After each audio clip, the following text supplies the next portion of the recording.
las preguntas va a suscitar sobre el origen y la necesidad de una casa de cultura. Por ejemplo, en los años 80 del pasado siglo comenzó a hablarse con algún fundamento de la cultura del ocio. ¿Qué pasará cuando los humanos ganemos todo el tiempo al tiempo? ¿Qué pasará con el hombre aburrido? El peligro del hombre solitario aburrido, que todavía es mucho peor. Y quizás sean estas algunas de las preguntas que sustentan la creación de las casas de cultura. ¿Podemos hablar de ello? Sí, evidentemente. En el año 87 se abrieron las 4 primeras casas de cultura gracias a un proyecto que tenía la Diputación de restaurar edificios antiguos, edificios con algunos patrimoniales, que fueron en Inchaurrondo, La Rochene, Casares en Alza, Oquendo en Gros y Loyola, el antiguo lavadero. Ahí comenzaron las 4 primeras casas de cultura. A partir de ahí, lo que sí se hizo fue un proyecto ya más a nivel de ciudad que contemplaba esas 4 casas de cultura, pero contemplaba también en qué otros barrios debería haber casa de cultura. La necesidad fue creando hábito y el hábito fue creando necesidad. Es decir, al principio las casas de cultura se veían como algo muy nuevo en San Sebastián, en Donosti. La gente no conocía que podía ser eso. Era el año 87.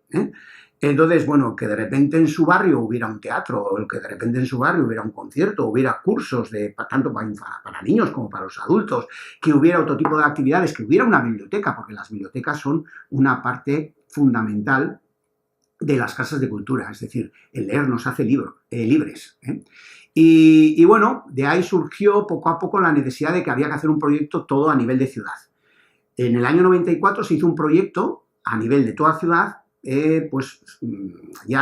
contemplando en dónde era necesaria una casa de cultura, en qué barrios era necesaria. Y entre otras, efectivamente, era Amara Nuevo. Ahí surge la necesidad de que en Amara Nuevo tuviera una casa de cultura. Hubo un primer proyecto que estaba situado donde está el actual ambulatorio de Amara Nuevo, al lado del instituto. Ahí hubo un primer proyecto, unos arquitectos hicieron un proyecto, pero era una casa de cultura pequeña. No satisfacía las necesidades que desde cultura pensábamos que tenía que tener una casa de cultura. Y entonces, bueno, pues surgió la idea, más bien una idea política, de utilizar el estadio. En aquel momento, yo voy a confesar que como director del área, no era muy partidario de que en un estadio hubiera una casa de cultura, porque, bueno, actualmente tenemos los problemas que tenemos. Cada vez que hay un partido de riesgo, cada vez que hay un partido, pues a veces tenemos que cerrar la casa de cultura en el horario normal, ¿no? Pero bueno, sí que hay que decir que la Casa Cultura desde el primer momento tuvo mucha acogida, mucho éxito dentro del barrio de Amara, no solo dentro del barrio de Amara. Yo creo que aquí a esta Casa Cultura se acerca muchísima gente de todo Donosti y diría más, de toda la comarca, porque las 10 casas de cultura que actualmente tiene Donostia atraen a muchísimo público, no solo de la propia ciudad, sino de fuera de la ciudad. Y Ernest Lluch es un ejemplo claro. Ernest Lluch, el uso que tiene es verdaderamente muy grande. Los cursos de Ernest Lluch es la casa cultura que más éxito tiene en los cursos. Aquí salen muchísimos cursos. Y la gente pensará, ya, pero yoga... No. Aquí salen cursos culturales, salen cursos de crítica de la situación mundial, salen cursos de todo tipo. O sea, no solo sale el curso, que sí, que está muy bien también, el de la salud, el de cuidarse, ¿no? Sobre todo las personas que ya vamos teniendo una edad, que nos tenemos que cuidar un poquito. Pero lo más importante de una casa cultura es la socialización. Es decir, muchas veces, sobre todo con la pandemia, nos decían, bueno, ¿y por qué no hacéis cursos online? Ya, sí, en la pandemia estuvo muy bien, porque la gente estaba en sus casas y había que hacer algo. Pero después de la pandemia, nuestra reflexión ha sido, no. Nosotros lo que queremos es que la gente socialice, que esté, gente que se conozca, que de repente por estar en un curso, me da igual de qué, sobre literatura, al final acaben yendo a cenar todos. Y de repente, pues esa gente que puede estar sola, que de repente encuentre un lugar para poder socializar. Ahora se nos ha creado otro problema, y es que la socialización ya no tiene que ser solo con las personas mayores, es que los jóvenes también empiezan a estar solos. Las redes sociales han hecho que muchos jóvenes se aíslen, y a esos nos tenemos que dirigir, tenemos que recuperarlos, tenemos que hacer que vengan a nuestras casas de cultura a socializarse. Y Ernest Lluch, la Casa Cultura Ernest Lluch, es, creo, para mí un ejemplo claro que puede hacer una labor muy importante en ese aspecto, porque muchos niños no habrá en Amara, pero jóvenes sí hay muchos. Y tenemos que poder engancharlos y hacer que vengan a los intereses que puedan tener ellos. En 2001, cuando se abre la Casa Cultura, hicimos una fiesta de inauguración, un teatrillo, fue un éxito total, no entraba la gente tenía muchísimas ganas de que se abriera una Casa Cultura como esta, y a pesar de que al principio la teníamos que hacer en 2 fases. La primera fase fue este espacio, pero teníamos, a los 2 años se abrió una segunda fase en donde estaba la sala de actos, el Gazteleku y algún taller. Con el tiempo, gracias a la remodelación del propio estadio, hemos podido conseguir que la Casa Cultura esté en un único espacio, porque para nosotros es importante que haya una única entrada. No por el tema solo de racionalizar el personal, sino para que haya un trasiego de personas diferentes, de diferentes edades, de diferentes culturas, que haya y que se puedan relacionar. Y eso ha sido el gran acierto ahora de la Casa Cultura Ernest Lluch, que tiene una única entrada. ¿Alguna otra pregunta? No. He dicho mucho, ¿no? Bastante, yo creo que todo. No, respecto a la socialización, uno de los grandes problemas en este momento es precisamente la soledad del hombre, ¿no? La soledad, porque realmente las nuevas tecnologías no han contribuido a unirse, sino a desunirse. Tú vas ahora en el autobús y estás viendo a un montón de gente hablando por un teléfono móvil que seguramente no sabes si compran el autobús para usar el teléfono móvil o usan el teléfono móvil para ir en el autobús. Porque realmente, y te das cuenta de la soledad de las personas, ¿no? Eso es lo más importante de una casa de cultura, ¿no? Yo siempre digo lo mismo, un libro solo es un libro muerto. El libro, por ejemplo, tiene que estar siempre acompañado, es como la casa de cultura. Si en la casa de cultura no hay nadie, es que la casa de cultura muere. La cultura no puede ser un bien unitario de una sola persona, ¿eh? Por eso me ha gustado mucho el tema de la socialización, porque creo que es lo más importante que tiene que hacer una casa de cultura, ¿eh? No validar tanto el hecho de que puedan sacarse un libro de aquí, sino que vengan a leerlo aquí, aunque sea un poquito. Bueno, más que leerlo aquí, que haya una tertulia para que luego puedan compartir lo que han leído, que eso también hay aquí. Bueno, y en todas las casas de cultura hay tertulias literarias, y luego, pues con los niños hay lo que llamamos la hora del cuento, lo que llamamos Liburu Baby Cluba, es decir, ir introduciéndoles poco a poco en lo que es el hábito de la lectura compartida. El hábito de la lectura compartida. La cultura, está claro, o sea, es decir, cuando nosotros en el año 87 comenzamos, claro, yo ya tengo mi edad y empecé en el año 87, cuando comenzamos, al principio, había actividades que eran un fracaso. La gente no estaba habituada en los barrios a participar en actividades culturales. No estaba. De repente programábamos un teatro en la calle en verano y venía poquísima gente porque no estaba habituada, ¿no? Es decir, sí, y no estaba habituada, ¿no? Y eso fuimos poco a poco trabajando, porque hay una cosa que para nosotros es muy importante: la cultura te hace libre, ¿eh? Y si no hay cultura, no hay libertad. Y la cultura es todo, ¿eh? Es desde leer, desde compartir, desde discutir dentro del respeto, de tener diferentes ideas, de tener diferentes perspectivas de lo que tiene que ser Donosti, el mundo, Guipúzcoa, Euskadi, o sea, es decir, cada uno tiene que tener su idea, pero compartirlo desde una manera, desde un respeto y desde un compartir, aunque tengamos ideas diferentes, pues es muy importante. La cultura nos hace libres. Y eso nosotros desde el año 87 lo teníamos muy claro, ¿eh? Y fue algo que fuimos trabajando poco a poco. Vuelvo a decir, en el año 87 teníamos grandes fracasos, grandes fracasos, que yo recuerdo, bueno, mira, recuerdo un concierto que hicimos Dos Corri que tuvo un éxito terrible, pero lo demás, yo recuerdo montar teatros con grupos ahora mismo que todavía siguen existiendo, que no voy a decir el nombre por no hacer publicidad, de grupos que han conseguido el premio Max en España de teatro, que no iba nadie. Que no iba nadie. Que estábamos los trabajadores y 10 personas más. Eso en el año 87. Y la evolución ahora ya no ocurre eso. Ahora, incluso en nuestras casas de cultura, el teatro tiene taquilla. Hay que pagar. El teatro infantil, normalmente, por ejemplo, en esta casa de cultura, el teatro infantil es gratuito.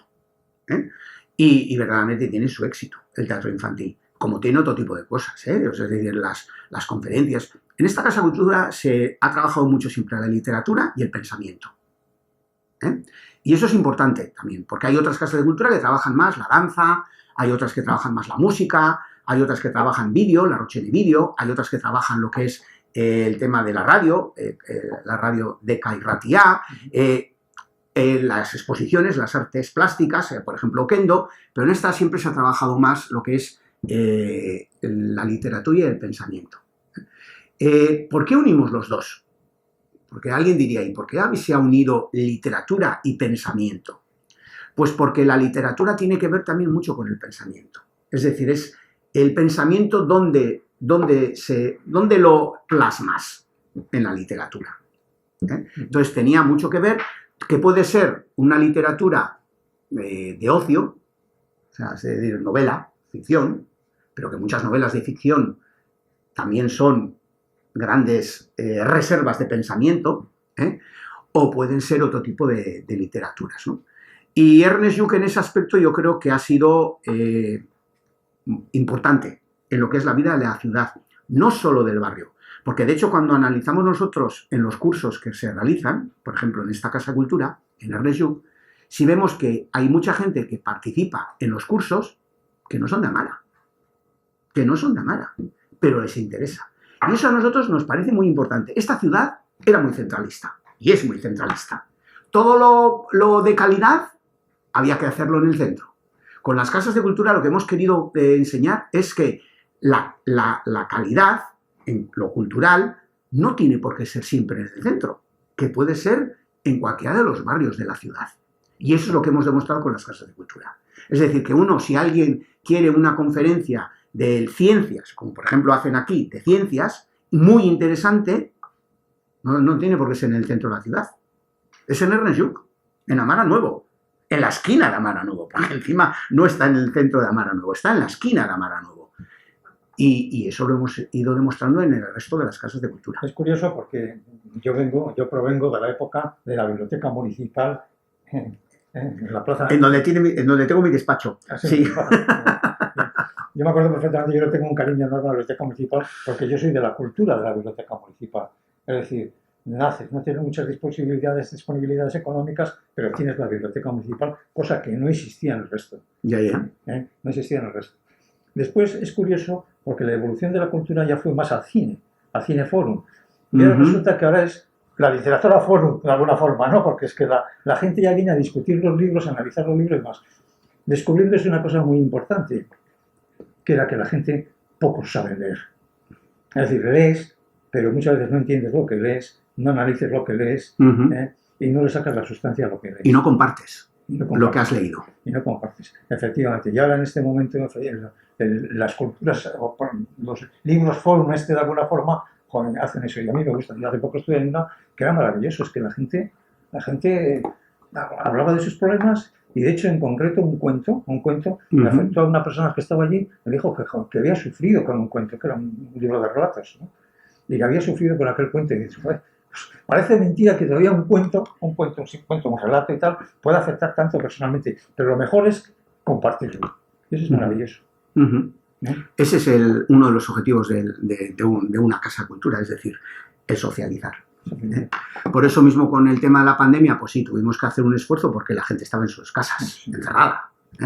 Entonces tuvimos que hacer un esfuerzo, pero bueno, de hecho, desde que acabó la pandemia nosotros ya no hemos vuelto a realizar cursos online, ¿no? Porque nuestro objetivo es que la gente se socialice, ¿no? Que esté con otra gente. Sobre todo, nos gustan mucho esos grupos intergeneracionales. Es decir, que puedas tener en un curso a alguien de 50 con un joven de 27 años, que tienen ese interés en concreto y que puedan estar juntos, ¿no? Eso, bueno, es difícil que se dé, vamos a ser francos, es difícil, pero en las ocasiones que se da, es algo muy positivo, ¿no? Es decir, que el de 27 comparta algo con el de 50, ¿no? Sí, las vivencias son muy distintas. Las situaciones tampoco, la sociedad ha evolucionado Sí. de una forma tan rápida. Y como decía antes, uno de nuestros grandes retos en Casas de Cultura ahora son los jóvenes. Porque estamos hablando siempre de la soledad de las personas mayores, pero no nos equivoquemos. Hay muchos jóvenes que están muy solos. Sí, es la soledad de los jóvenes, porque se encierran en las redes sociales, no salen de casa y de lo único que en lo único que se mueven es en sus redes sociales. Y no salen con amigos, ¿no? La soledad. Y eso no solo en cultura, sino tanto en acción social como en deporte, como en otros estamentos, es algo que se está viendo clarísimamente. Las vivencias no compartidas siempre son peligrosas. Sí. Entonces, las redes sociales nos han traído eso. Pensábamos que igual nos podían traer libertad, pero lo que nos ha traído es también una pequeña esclavitud. Sobre todo para algunos jóvenes que se enganchan tanto, y bueno, ya existe dentro del gobierno vasco la adicción a las redes sociales. Oh, o sea, es decir, existía la adicción al alcohol, a las drogas, al tabaco, pues ahora a las redes sociales. Nunca ha existido la adicción a leer. Eso no ha habido. Eso no ha habido. Eso no ha existido nunca. Oye, vamos a hablar un poquito del futuro. Del futuro. Bueno, del futuro. Pues del futuro, nosotros ahora mismo hemos llegado a un momento en que tenemos 10 casas de cultura. Con unos modelos, cada una de las casas de cultura con un modelo diferente. Porque no todas son una calcamonía. Porque eso es muy importante.